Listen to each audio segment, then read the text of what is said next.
Hello everyone. आज हम लोग बात करने जा रहे हैं टूल्स ऑफ प्रोजेक्ट मैनेजमेंट। कौन कौन से टूल्स का यूज़ करेंगे हम प्रोजेक्ट मैनेजमेंट के लिए। ठीक है, तो इसमें बेसिकली 3 टूल रहते हैं हमारे। फर्स्ट हमारा रहता है बार चार्ट। ठीक है, सेकंड इसमें हमारा रहता है माइलस्टोन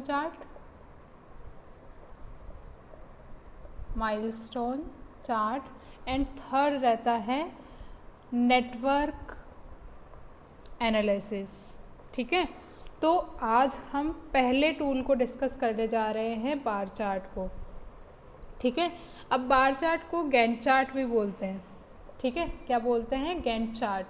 ऐसा क्यों? क्योंकि ये हेनरी गैंट ने इंट्रोड्यूस किया था। और कब इंट्रोड्यूस किया था? 1900 AD के आसपास इन्होंने इंट्रोड्यूस किया था। अब देखिए, बार चार्ट जैसा कि अपने को नाम से ही पता चल रहा है, इसमें बार्स होंगे। ठीक है, लेकिन वो किस तरीके से होंगे वो समझने की कोशिश करते हैं। इसमें बेसिकली 2 कोऑर्डिनेट एक्सिस होंगी। ठीक है, X axis and Y axis. ठीक है, एक्स एक्सिस पे हमारा होगा टाइम। ठीक है, टाइम में बी इन आवर और इन अ डे और वीक, कोई भी यूनिट हो सकती है इसकी। ठीक है, तो यहाँ हमारा होगा टाइम और यहाँ हमारी होगी एक्टिविटी। ठीक है, तो एक्स एक्सिस पे तो हम रिप्रेजेंट कर रहे हैं टाइम को और वाई एक्सिस पे हम रिप्रेजेंट कर रहे हैं एक्टिविटी को। ठीक है, ये हमारा बार चार्ट का बेसिक फॉर्मूलेशन हो गया। ठीक है, अब यहाँ पर क्या बोला जा रहा है कि हर एक जो बार होगा, पहली चीज़ बोली जा रही है, ईच बार रिप्रेजेंट्स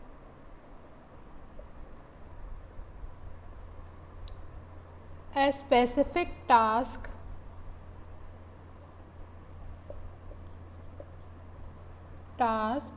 और एक्टिविटी। ठीक है, हर एक बार क्या रिप्रेजेंट करेगा? एक टास्क या एक्टिविटी को रिप्रेजेंट करेगा। जैसे हम अगर बिल्डिंग कंस्ट्रक्शन की बात करते हैं तो वहाँ पर हमारा जो फाउंडेशन वर्क है वो हमारा एक एक्टिविटी हो गया या टास्क हो गया। ठीक है, फिर हमारा जो सब स्ट्रक्चर पार्ट है जो फाउंडेशन में इंक्लूडेड है, उसकी कॉन्क्रीटिंग हमारी सेकेंड एक्टिविटी हो गई। फिर थर्ड में हम सुपर स्ट्रक्चर की बात करते हैं। फिर सुपर स्ट्रक्चर की हम लोग क्या करते हैं? प्लास्टरिंग वगैरह करते हैं। एक तो कास्टिंग करते हैं, फिर प्लास्टरिंग करते हैं, फिर फिनिशिंग और फर्निशिंग होती है। ठीक है, तो हर एक जो बार होगा हमारा वो क्या रिप्रेजेंट करेगा? एक स्पेसिफिक टास्क और एक्टिविटी को रिप्रेजेंट करेगा। ठीक है, फिर क्या बोला जा रहा है सेकेंड पॉइंट कि स्टार्ट ऑफ एक्टिविटी है, ठीक है, वो रिप्रेजेंट करेगी स्टार्टिंग ऑफ द बार से। मतलब किसी भी बार की स्टार्टिंग क्या रिप्रेजेंट कर रही है कि वो पर्टिकुलर एक्टिविटी कब स्टार्ट हो रही है। और एंड ऑफ द बार क्या रिप्रेजेंट कर रहा है? एंड ऑफ बार रिप्रेजेंट कर रहा है completion of the particular activity, completion of activity. ठीक है, ये 2 बातें हो गई। तो अब स्टार्ट टाइम जो है बार का स्टार्ट, यहाँ देखो मैंने आपको बोला हमारे पास कोई 3 एक्टिविटीज़ हैं, ए बी एंड सी। ठीक है, मैंने आपको कहा कि एक्टिविटी ए जो है वो स्टार्ट होती है 0 आवर पे और वो ख़त्म हो जाती है 2 आवर पे। ठीक है, अब हम ड्रॉ करते हैं इसको। देखो यहाँ हम टाइम स्केल ड्रॉ कर लेते हैं, 1 2 3 4 5 6 7 8 9 एंड 10। ठीक है, और यहाँ हम एक्टिविटी ए को रिप्रेजेंट करते हैं सबसे पहले। तो क्या कहा जा रहा है कि 0 टाइम पे स्टार्ट हो रही है, 2 आवर तक चल रही है। तो 0 टाइम पर ये हमारी एक्टिविटी स्टार्ट हुई। ठीक है, और ये ख़त्म हो गई 1 आवर पे, सॉरी 2 आवर पे ख़त्म हो रही है ना ये, तो ये 2 आवर पे।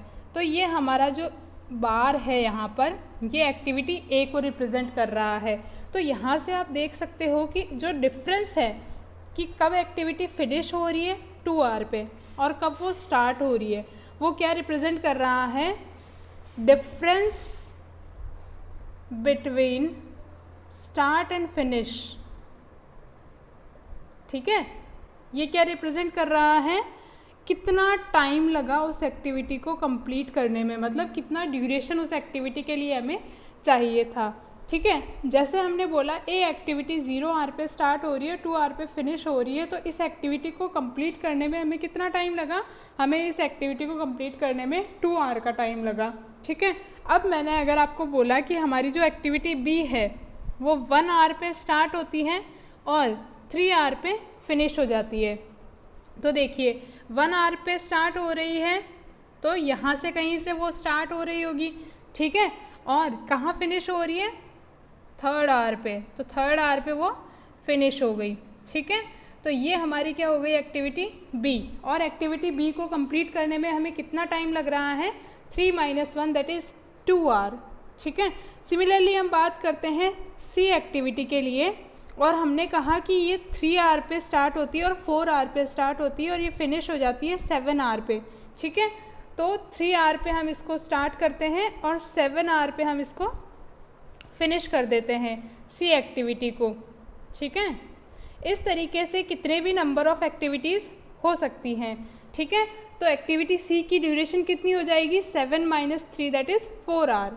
तो आपको होप से समझ में आ गया होगा यहाँ तक का प्रोसेस। अब ये तो बात हो गई कि बार चार्ट क्या होता है, किस तरीके से रिप्रेजेंटेशन करते हैं, और मतलब इनका सिग्निफिकेंस क्या है जो बार हम रिप्रेजेंट कर रहे हैं। ठीक है, इसके स्टार्टिंग पॉइंट का क्या सिग्निफिकेंस है, एंड पॉइंट का क्या सिग्निफिकेंस है, और दोनों के डिफरेंस का क्या सिग्निफिकेंस है। अब देखो इसकी थिकनेस के बारे में कुछ भी नहीं कहा गया है, तो आप चाहे बाहर यहाँ तक बनाओ चाहे ये बाहर इस तरीके से बनाओ, थिकनेस से कोई भी रिलेशन इसमें नहीं है। ठीक है, ये चीज़ क्लियर रखना। ये बात हो गई हमारी। तो अब इसको देख के ही पता चल रहा है कि 3 एक्टिविटी है, तब भी इतना क्लमजी लग रहा है। अगर मैं इसमें अगर एक्टिविटीज़ और ड्रॉ कर दूं, क्योंकि हमारा अगर प्रोजेक्ट है तो प्रोजेक्ट में नंबर ऑफ़ एक्टिविटीज़ होंगी, कोई लिमिट नहीं है एक्टिविटीज़ पे, कितनी भी एक्टिविटीज़ हो सकती है। तो अगर जैसे जैसे हमारी एक्टिविटीज़ बढ़ेंगी उसी तरीके, कुछ एक्टिविटीज़ साइमल्टेनियस भी हो सकती है, कॉन्करेंट भी हो सकती है। ठीक है, एक के साथ दूसरी हो रही हो। ठीक है, कि हो सकता है एक्टिविटी डी और ई दोनों सेम उस पर चल रही हो। ठीक है, तो यहाँ पर देखो ये इतनी सी एक्टिविटीज़ में इतना क्लमजी हो गया है। ठीक है, तो क्या है कि इसके लिमिटेशंस भी है। छोटे प्रोजेक्ट्स के लिए जिसमें 2-3 ही एक्टिविटी इन्वॉल्व है, वो हमने देखा कि ये कितना आसान रहता है, ड्रॉ करना आसान है इसको। ठीक है, प्लानिंग में इसको अपन यूज़ कर सकते हैं, लेकिन इसको हम लोग कंट्रोल के लिए यूज़ नहीं कर सकते। तो अब अपन देखते हैं कि बार चार्ट की लिमिटेशंस क्या है। ये तो हमने बात कर ली क्या होता है और कैसे यूज़ करते हैं, कैसे रिप्रेजेंट करते हैं। ठीक है, लिमिटेशंस की तरफ मूव करते हैं। ओके, लिमिटेशन में हमारी जो फर्स्ट लिमिटेशन आ जाती है वो कि इसको केवल स्मॉल प्रोजेक्ट्स के लिए यूज़ कर सकते हैं। ठीक है, स्मॉल प्रोजेक्ट्स के लिए यूज़ कर सकते हैं। दूसरी जो लिमिटेशन आती है वो हमारी रहती है कि ये इंटरडिपेंडेंसी शो नहीं करता, डजंट शो इंटरडिपेंडेंसीज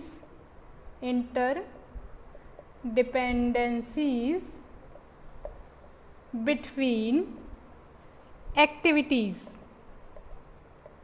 ठीक है, इंटरडिपेंडेंसीज को एक्टिविटी मतलब ये शो नहीं कर रहा है, तो इससे क्या होगा, ये एक हमारी एक सीरियस लिमिटेशन हो जाती है। अगर ये इंटरडिपेंडेंसी को शो नहीं कर रहा है तो हम रिलेट नहीं कर पाएंगे चीज़ों को, और रिलेट नहीं कर पाएंगे तो हमारी प्लानिंग थोड़ी सी क्या हो जाएगी, डिफ़िकल्ट हो जाएगी। अगर हमें पता ही नहीं है कि कौन सी एक्टिविटी का सीक्वेंस क्या रहना चाहिए या एक दूसरे से किस तरीके से रिलेटेड है, तो प्लानिंग थोड़ी सी डिफ़िकल्ट हो जाएगी। थर्ड जो हमारी इसकी लिमिटेशन है वो क्या है, देखिए थर्ड है कि ये हमारा जो है प्रोग्रेस ऑफ वर्क को रिप्रेजेंट नहीं करता। क्या, progress of work can not B monitored. इसके थ्रू हम क्या कर सकते हैं, प्रोग्रेस ऑफ वर्क को मॉनिटर नहीं कर सकते, क्योंकि इसमें ऐसा कोई भी रिप्रेजेंटेशन या कोई भी इसमें ऐसी चीज़ नहीं बताई गई है कि ये प्रोसेस फॉलो करके आप ये पता लगा सको कि ये एक्टिविटी कंप्लीट हो गई है या ये इन टाइम चल रही है या फिर ये डिले हो गई है। ठीक है, या किस एक्टिविटी को, कौन सी एक्टिविटी हमारी क्रिटिकल एक्टिविटी है। ठीक है, तो ये डिलेज इन वर्क को भी रिप्रेजेंट नहीं करता है। Delays in work cannot be detected, मतलब हम पता ही नहीं कर पाएंगे कि हमारी किस टाइम के अकॉर्डिंग चल रही है, तो बेसिकली हम इसको कंट्रोलिंग के लिए यूज़ नहीं कर पाएंगे। फिफ्थ जो हमारा रहता है इसका डिसएडवांटेज कि critical activities does not indicate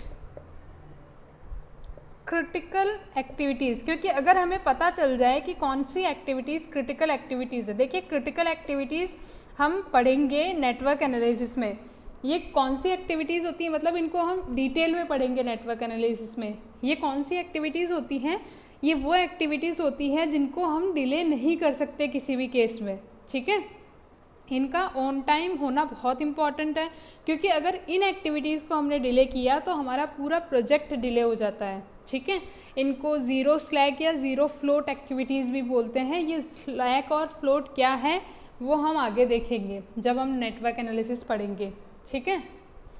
अब देखो नेक्स्ट इसकी जो डिसएडवांटेज या इसका हम ड्रॉबैक बोल सकते हैं वो क्या है हमारा, कि can not be used edge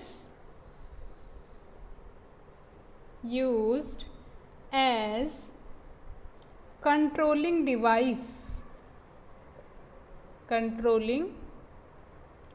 device, ठीक है। यहाँ तक की बात समझ में आ गई कौन कौन सी इसकी हमारे डिसएडवांटेजेस हैं, ठीक है। होप सो क्लियर हो रही होंगी। देखो पहली चीज़ स्मॉल प्रोजेक्ट के लिए यूज़ कर सकते हैं, दूसरी चीज़ इंटरडिपेंडेंसीज को रिप्रेजेंट नहीं करता, तीसरी चीज़ प्रोग्रेस ऑफ वर्क को मॉनिटर नहीं कर सकते, चौथी चीज़ क्या है, मतलब ये सारे डिसएडवांटेजेस है। चौथा डिसएडवांटेज क्या है कि हम डिले को यहाँ पर पता नहीं कर पाएंगे। फोर्थ क्या है, फिफ्थ क्या है, क्रिटिकल एक्टिविटीज़ को रिप्रेजेंट नहीं करता, तो हमें पता ही नहीं चलेगा कि कौन सी एक्टिविटीज़ में ज़्यादा ध्यान देने की ज़रूरत है, ठीक है। और लास्ट क्या है कि इसको हम कंट्रोलिंग डिवाइस की तरह यूज़ नहीं कर सकते, ठीक है। अब देखो माना कि मतलब ये इसके बहुत सारे डिसएडवांटेजेस हैं, पर फिर भी स्मॉल प्रोजेक्ट्स में इसको यूज़ कर सकते हैं जहाँ पर नंबर ऑफ़ एक्टिविटीज़ क्या है, बहुत कम है, ठीक है। क्योंकि अगर बड़ा प्रोजेक्ट हुआ तो हमारा बार चार्ट थोड़ा कॉम्प्लेक्स हो जाता है, ठीक है, और शेड्यूलिंग करना इसकी हेल्प से क्या रहता है, डिफ़िकल्ट रहता है। इसीलिए ऑल्दो डिसएडवांटेजेस हैं, फिर भी एडवांटेज क्या है कि स्मॉल प्रोजेक्ट जहाँ पर नंबर ऑफ़ एक्टिविटीज़ लिमिटेड है वहाँ पर हम इसको यूज़ कर सकते हैं, ठीक है। अब जो हमारा सेकंड पॉइंट है, मतलब जो हमारा सेकंड टूल है क्या है, माइलस्टोन चार्ट। इसमें जो हमारा बार चार्ट है उसके डिसएडवांटेजेस को क्या किया गया है, रिमूव किया गया है, ठीक है। तो इसको हम पढ़ेंगे नेक्स्ट वीडियो में। होप सो आपको पसंद आया होगा, समझ में आ गया होगा बार चार्ट क्या होता है, ठीक है। इसी तरीके से आपको एग्ज़ाम में लिख कर आना है। बहुत स्कोरिंग सब्जेक्ट है, ठीक है, छोटा सा सब्जेक्ट है, तो बिल्कुल भी इसको छोड़ के तो बिल्कुल नहीं जाना है, ठीक है। तो समझ में आ रहा होगा तो सब्सक्राइब कर देना, ठीक है। And thank you for watching.